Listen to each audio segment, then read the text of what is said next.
if you're an entrepreneur, you're going to realize very quickly that you cannot do that all alone.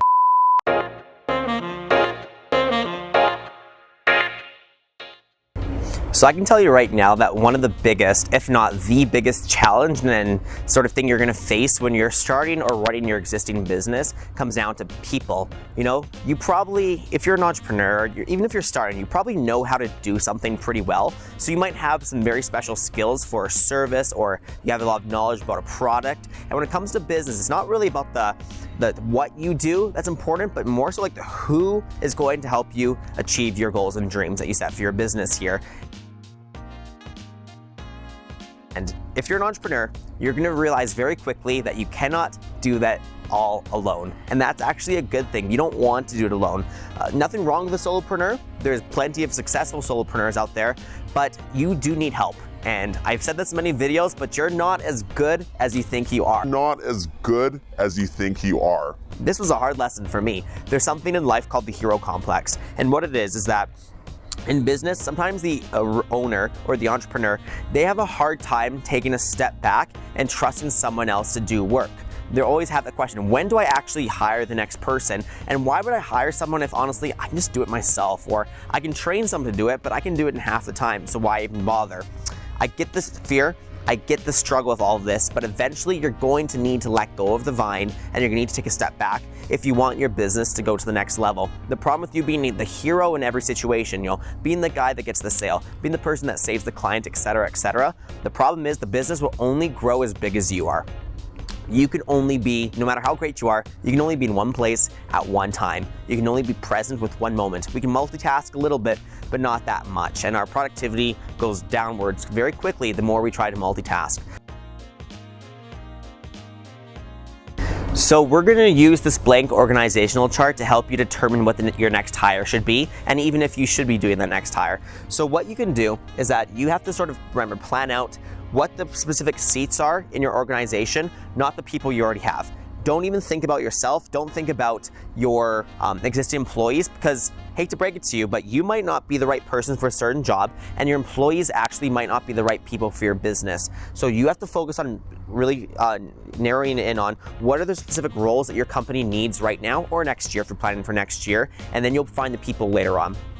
So let's say you have been, a very hypothetical example here, let's just say you've been doing your own little lawn care endeavor for the past year and everything. You just cut grass, that's all you do. And it's just a summertime gig. You might be a student in the winter, have another full-time job, but you have a mowing business during the spring and summer.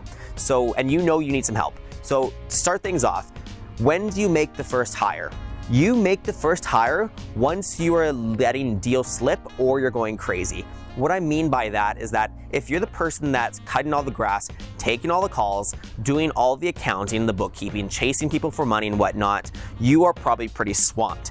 And I bet you're gonna start to miss calls. You're gonna start to miss calls from new salespeople that are calling in to come get some work done. So once you realize that you're going crazy or you're missing out on new opportunities, it's time to really consider that new person here. So let's take a look at yourself here. So your chart right now probably looks something like this.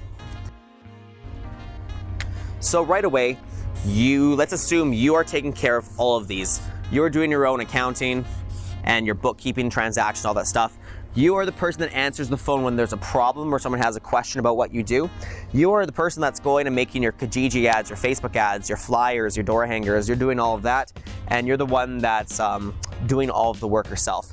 So a good step for you might actually be to start with getting some help on the operations side of things, because getting someone that knows how to do sales, knows how to market, or somebody that knows how to talk on the phone, do customer service, or someone that knows how to do bookkeeping or even straight up CPA, financial accounting, this is probably gonna cost you more money than honestly just getting someone to cut lawns for you. So let's start at the sort of the lowest base of who you're hiring, because the whole point of hiring someone is that you believe your time is more valuable doing something else.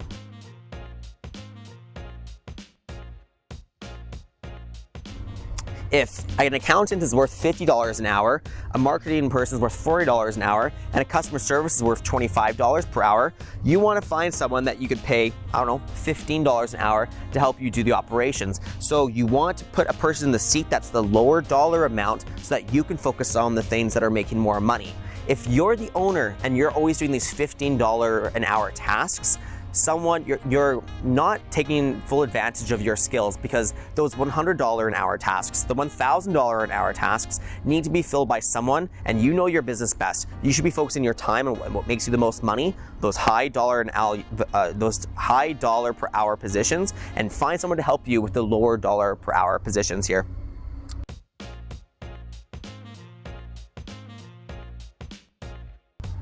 Now that we have somewhat of an organizational chart in place, we can start to put names into it. So I'll use my name here. So let's say, James, I'm the owner, I've been doing this for a year, but I want to grow my business, I want to take things to the next level. I'm going to decide what I'm going to be doing. So I'm quite good at doing the marketing here, so I'm going to put my initial there. If I'm doing the marketing and I'm, on the phone, on the computer, I can handle the calls that come in because I'm doing the sales and marketing anyways. So I'll be the person that does all the customer service inquiries as well. Accounting, I do need an accountant to do my year-end statements, and it'd be nice to kind of take away some of this daunting task of like chasing money and counting the credit card things. So instead of hiring someone, because I can't afford to pay an accountant $70,000 to $80,000 a year, I'm actually just gonna go get a contractor. I'm small, I can handle managing the operations, but I'm gonna go get Kyle to do because Kyle is my one buddy who's expressed interest in actually just a summertime job. And I know he's a smart guy. I went through my whole process on how to hire a new employee. Make sure you check out that video if you haven't seen it yet, how to hire someone and make the right decision there. But I'm gonna put Kyle here. Now, Kyle is the person that's gonna be doing all of the actual work in the field, and I'm gonna be supporting him with all these jobs. Over time, now that I'm doing this, I can be more efficient in who or how many more jobs I'm bringing in. I can be better at servicing our clients, and they're telling their friends about our amazing company, and they want to get more involved. So I'm getting more and more jobs. And you know what?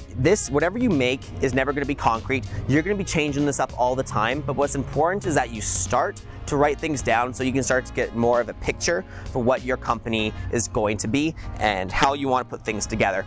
Unless you put it on paper, it's probably stuck in your head and it's probably disorganized. So that's why I recommend, if you're going to hire someone, just start writing down what your organization needs to be successful in the next year, the next 3 years, the next 5 years. It's fine to have a completely different chart for year 5 than chart for year 1. In fact, I want you to have a different chart because it shows that you're growing and your company is changing over time. If you're in business, you're either growing or you're getting smaller. You're never staying the same because the world is always changing. You need to be changing with it.